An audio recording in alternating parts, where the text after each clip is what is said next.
네, 안녕하십니까. 서울시민 여러분 반갑습니다. 저는 민주통합당의 대표 대행 문성윤이고요. 총선 돌아보기 그리고 대선 바라보기 이런 주제로 아주 자유로운 이야기 마당을 가져볼까 합니다. 2007년 대통령 선거를 되돌아보면 그분은 전과가 열 몇 개가 되는데도 불구하고 우리는 그분께서 잘 살게 해주겠다고 말씀하셔서 압도적으로 뽑아드렸습니다. 그런데 살림살이가 도무지 나아지질 않습니다.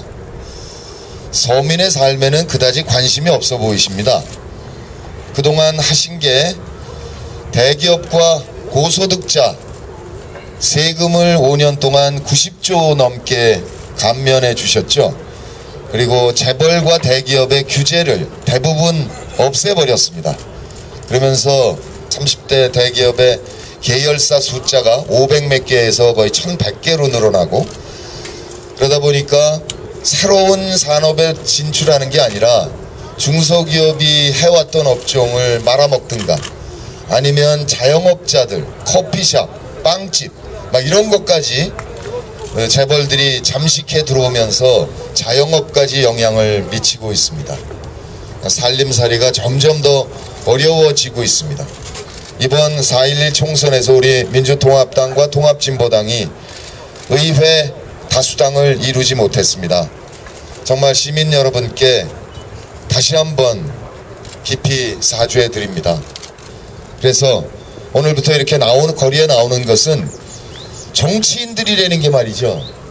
텔레비에 보면 뭐 최고 무슨 회의한다 그러고 지들끼리 돌아가면서 말 한마디씩 하고 그러고 끝이야. 뭐 물어봐도 대답도 안 해.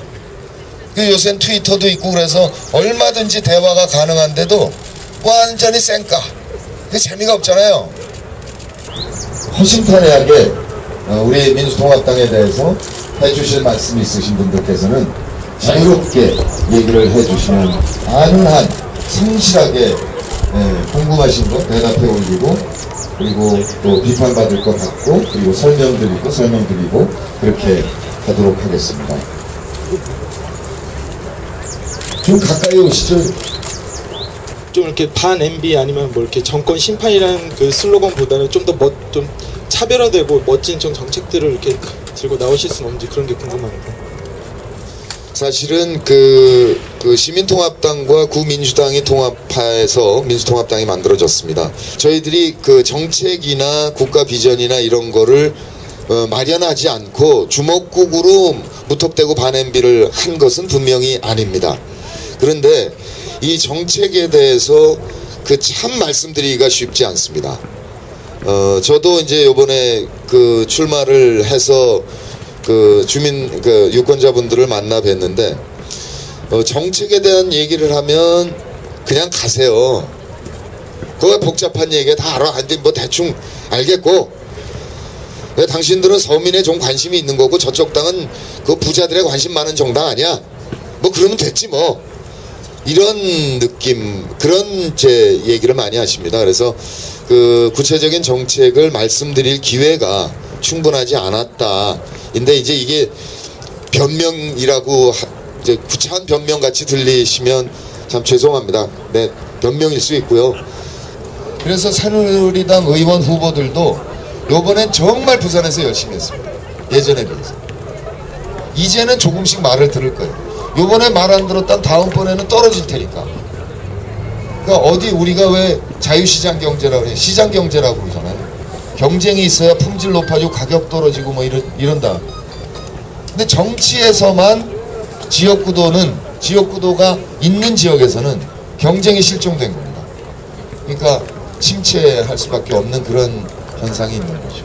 그래서 우리 시민 여러분들께서 뽑아놓고 그냥 내딸기지 마시고 뭐 트위터든 이메일이든 뭐 홈페이지든 꾸준히, 그러나 쌍욕은 하지 마시고, 뭐 쌍욕해서 서로 뭐 얻을 게 뭐가 있겠습니까? 그러니까 구체적으로 정책적인 대안, 그런 것들은 아주 꾸준히 얘기를 해주시면 영향을 받습니다. 그리고 논리가 명백하고 근거자료 명백한 정책 제안은 거부하지 못합니다. 요약해서 답변을 드리면 우리가 홍보 부족도 있었고 또 정책에 대해서는 참 소통하기가 쉽지 않아서 그런 측면도 있었다.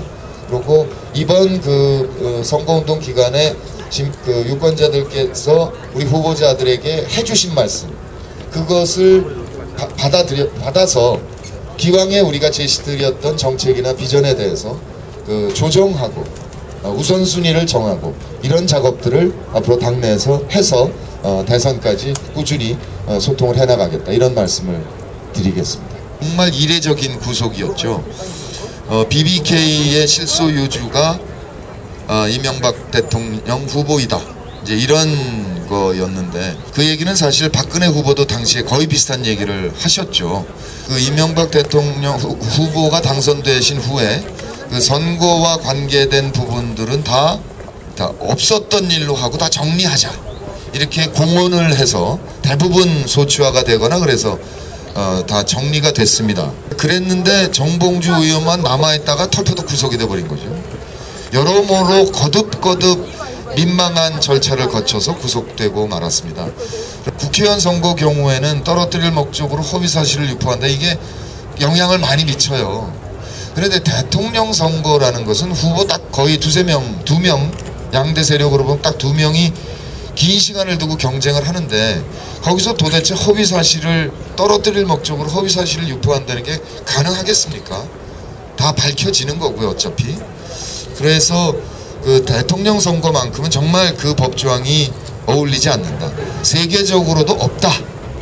아마 제가 듣기로 아프리카에 한 2-3개 나라에 그런 법조항이 있다고 그러고, 대부분의 정치적인 선진국, 민주국가들에는 그런 법조항이 없습니다.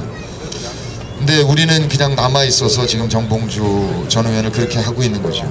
그래서 지금 당장으로서는 19대 국회 되면 그 부분을 다시 시도하겠습니다.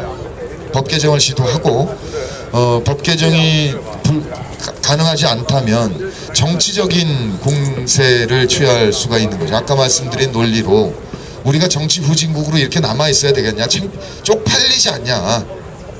아니 근데 공지된 시간이 12시부터 1시이기 때문에 저한테 질문이 없으시더라도 전 1시까지 여기 서 있겠습니다.